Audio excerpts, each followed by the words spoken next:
Good morning बेटा। हमने बापू की पाती पाठ पिछले वाले वीडियो में पढ़ा था। उसमें हमने पहला वाला पत्र पढ़ा था। बापू के एक बहुत ही प्रिय शिष्य थे सुमंगल सिंह।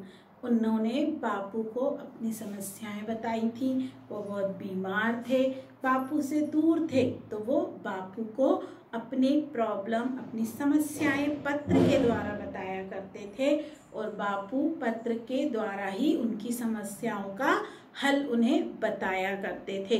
तो हमने इसके पहले वाले वीडियो में उनका पहला पत्र पढ़ा था, जिसमें उन्होंने सुमंगल जी को किस तरह से अपनी समस्याओं से जूझने के लिए शक्ति दी थी, कैसे उन्होंने समझाया था कि वो किस प्रकार से अपने खाने का, अपनी दिनचर्या का ध्यान रखें, जिसके कारण वो जल्दी से ठीक हो सकते हैं, जल्दी से वो वापस उनके पास आ सकते हैं। अब ये दूसरा पत्र है जिसमें बापू ने उनको क्या लिखा है। वर्धा के लिए ये पत्र लिखा है 7/12/1935 को। 1935 में ये पत्र लिखा गया था, जब उनके शिष्य सुमंगल जी बीमार थे और उन्होंने अपनी समस्याएं बापू को बताई थी। उसके बदले में बापू ने उन्हें जो सुझाव दिए थे वो इस पत्र में है। क्या लिखा था बापू ने? प्रिय सुमंगल, क्योंकि वो उनके शिष्य थे इसलिए उन्होंने क्या लिखा था उसमें?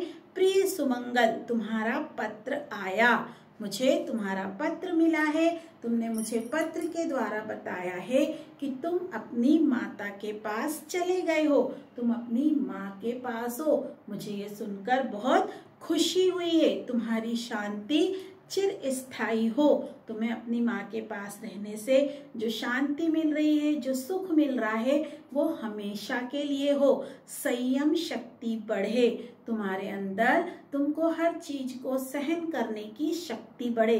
तुम अभी जो बीमार हो, चिड़चिड़ापन है, जो भी चीजें हैं तुम्हारे अंदर, भगवान तुम्हें उन सब के साथ लड़ने की हिम्मत दे। तुम्हारा स्वास्थ्य बहुत ही अच्छा हो। मैं चाहता हूँ कि तुम जल्दी से जल्दी अच्छे हो जाओ और बहुत ही स्वस्थ रहो, हमेशा के लिए तुम स्वस्थ हो जाओ। ट्राइन की in tune with the infinity बहुत अच्छी किताब है। गांधी जी ने ट्राइन नामक लेखक की एक किताब पढ़ी है और उन्होंने उनसे कहा है कि वो पुस्तक मैंने पढ़ी है, वो बहुत अच्छी किताब है, मैंने पढ़ ली थी, स्मरण है, अच्छी लगी थी। उन्होंने क्या कहा? क्यों कह रहे हैं वो ये बात? क्योंकि अभी सुमंगल जी बीमार हैं, इसलिए बापू ने क्या कह रहे हैं कि अभी तुम बीमार हो, घर में रहते हो, तुम्हें बोरियत लगती होगी, तो तुम इन किताबों को पढ़ो। तो उन्होंने एक ट्राइन लेखक जो है उनकी किताब के बारे में बताया है कि मैंने वो किताब पढ़ी थी, वो बहुत ही अच्छी किताब है, शिक्षाप्रद किताब है, तुम उस किताब को पढ़ो। अभी तुम्हारे पास टाइम है, तुम इन किताबों को अच्छे से पढ़ सकते हो। मैंने पढ़ी थी, मुझे अभी भी याद है और वो मुझे बहुत अच्छी लगी थी, इसीलिए मैं तुमसे भी उसे पढ़ने की बोल रहा हूँ। और रविंद्रनाथ की साधना अवश्य बार बार पढ़ने योग्य है। रविंद्रनाथ टैगोर भी बहुत अच्छे लेखक थे। बापू ने कहा है कि रविंद्रनाथ टैगोर की साधना नाम की जो पुस्तक है मैंने वो भी पढ़ी है, लेकिन वो इतनी अच्छी पुस्तक है कि उसे बार बार पढ़ने का मन होता है। उसमें बहुत सी ऐसी बातें हैं जिनसे हमें जीवन जीने की सीख मिलती है, जिससे हमें आगे बढ़ने की प्रेरणा मिलती है। वो पुस्तक मैंने भी कई बार पढ़ी है और मैं चाहता हूँ कि तुम भी उस पुस्तक को पढ़ो और समझो। जब तुम उसे एक बार पढ़ लोगे तो तुम्हारा मन उसे बार बार पढ़ने का जरूर होगा।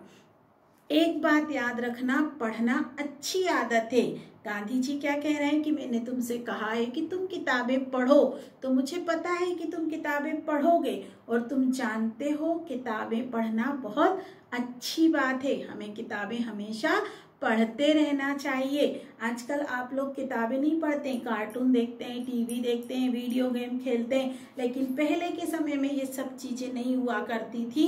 तो हम लोग किताबों के द्वारा ही ज्ञान प्राप्त करते थे। गर्मी की जब छुट्टियां होती थी उस समय पे कार्टून की किताबें मिला करती थी, नंदन, चंपक ऐसी किताबें आती थी जिनमें बहुत अच्छी अच्छी कहानियां हुआ करती थी। उन्हें पढ़ने में बहुत मजा आता था। पूरी पुस्तक हम लोग एक एक दिन में पढ़ लिया करते थे। उससे रीडिंग स्किल भी अच्छा होता है, हमको पढ़ना भी आता है और हमें वो चीजें याद भी रहती हैं। तो गांधी जी क्या कह रहे हैं उनसे, बापू क्या कह रहे हैं सुमंगल जी से कि पढ़ना बहुत अच्छी बात है। तुम अभी बीमार हो, घर पर ही हो, तुम्हारे पास और कोई काम नहीं है, इसलिए तुम पुस्तकें पढ़ो। तो पुस्तक पढ़ना बहुत अच्छी बात है, लेकिन पढ़ा हुआ थोड़ा यदि हृदयगत हो जाए तो अच्छा है। लेकिन आप जो पढ़ रहे हो, जिन किताबों को आप पढ़ रहे हो, उसमें जो कुछ भी आपने पढ़ा है, यदि वो आप अपने अंदर उतार लो, हृदयगत हो जाए, यानी अपने अंदर उस चीज को यदि आप उतार लेते हो, उसको समझते हो, उसको फॉलो करते हो, तो ये सबसे अच्छी बात है। क्योंकि सिर्फ पढ़ना और भूल जाना वो कोई मतलब नहीं है। तुम जब इन किताबों को पढ़ोगे, इनमें तुम्हें बहुत सारी सीख मिलेंगी। उन सीख को यदि तुम अपने जीवन में उतारते हो और उन चीजों को लेकर अपने रास्ते पर चलते हो, आगे बढ़ते हो, तो तुम्हें जीवन में सफलता जरूर मिलेगी। तो बापू के आशीर्वाद, लास्ट में वो अपने नाम की जगह पर क्या लिखते थे, बापू के आशीर्वाद। हमेशा अपने शिष्यों को प्यार भरा आशीर्वाद दिया करते थे वो। तो सुमंगल जी को उनके इन पत्रों से बहुत प्रेरणा मिलती थी। यदि हम बीमार हैं और कोई हमसे मिलने आता है, हमसे बातें करता है, तो हमें बहुत अच्छा लगता है। लेकिन जिनको हम सबसे ज्यादा चाहते हैं वो हमारे साथ हमेशा हों, हमें ऐसा लगता है जैसे मम्मी पापा, अगर हमको थोड़ा भी बुखार आ जाता है तो ऐसा लगता है मम्मी पापा हमेशा हमारे साथ में हों, है ना। तो शिष्य और गुरु का रिश्ता भी कुछ इसी तरह का होता है। तो सुमंगल जी और बापू का रिश्ता भी ऐसा ही था। अब सुमंगल जी अपने घर थे, अपनी माँ के पास थे और वो बापू के पास नहीं जा पा रहे थे।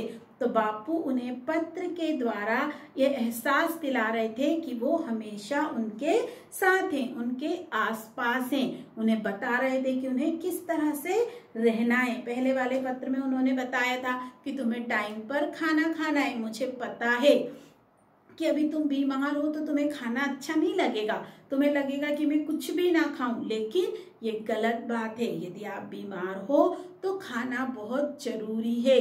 जब तुम खाना खाओगे तभी तुम्हें ताकत आएगी और तुम जल्दी से ठीक हो पाओगे। और खाने में भी कौन कौन सी चीजें खाना है उसकी पूरी लिस्ट उन्होंने दी थी पहले वाले पत्र में, और कहा था कि पपीता, अंगूर, ये चीजें खाना है, ये बहुत अच्छी चीजें हैं, तुम्हारी सेहत के लिए बहुत फायदेमंद हैं। लेकिन अगर ये ज्यादा महंगी लगती हैं तो तुम इन्हें मत खाओ। नींबू और संतरा, पपीता, ये वाली चीजें जो हैं, जो तुम्हें आसानी से मिल जाती हैं, वही चीजें तुम खाओ और उनसे भी तुम्हें उतनी ही एनर्जी मिलेगी। और अपने खर्चों को थोड़ा कम करो, जहां तुम अपने खर्च बचा सकते हो उन खर्चों को बचाओ, अनावश्यक खर्च मत करो। क्योंकि अभी जब तुम बीमार हो, अक्टूबर का महीना है और अक्टूबर के महीने में त्योहार होने के कारण खर्चे थोड़े ज्यादा हो जाते हैं, इसलिए तुमको अपने थोड़े पैसों को बचाना भी होगा। तो तुम ऐसी चीजों पे पैसे बिल्कुल खर्च मत करो जो अनावश्यक हो। और दूसरे वाले पत्र में उन्होंने उन्हें क्या समझाया कि तुम्हें घर में रहते हुए यदि बोरियत होती है तो किताबें पढ़ो, पुस्तकें पढ़ो, जिनसे तुम्हें ज्ञान मिलेगा, तुम्हारी इच्छा शक्ति बढ़ेगी। जब हम अच्छी चीजें पढ़ते हैं तो हमारे अंदर से मन में जीने की इच्छा होती है। हम बीमार हैं तो कई बार ऐसा लगता है इसी बीमारी से तो भगवान उठा ले, कई बार लोग बोलते हैं ना, बड़े बड़े लोग बोलते हैं, सुना होगा। लेकिन यदि हम कुछ ऐसी चीजें पढ़ते हैं जिनसे हम जीवन में आगे बढ़ने की प्रेरणा लेते हैं तो हमारे अंदर जीवन जीने की लालसा बढ़ती जाती है और हम सोचते हैं कि हम जल्दी से जल्दी ठीक हो जाएं और अपना जीवन अच्छे तरह से जी सकें। तो ऐसे ही बापू अपने पत्र के द्वारा अपने शिष्यों का उत्साहवर्धन किया करते थे, उन्हें आगे बढ़ने की प्रेरणा दिया करते थे। तो ये दूसरा पत्र था। एक और पत्र है बेटा जो हम इसके बाद वाले वीडियो में पढ़ेंगे। Thank you.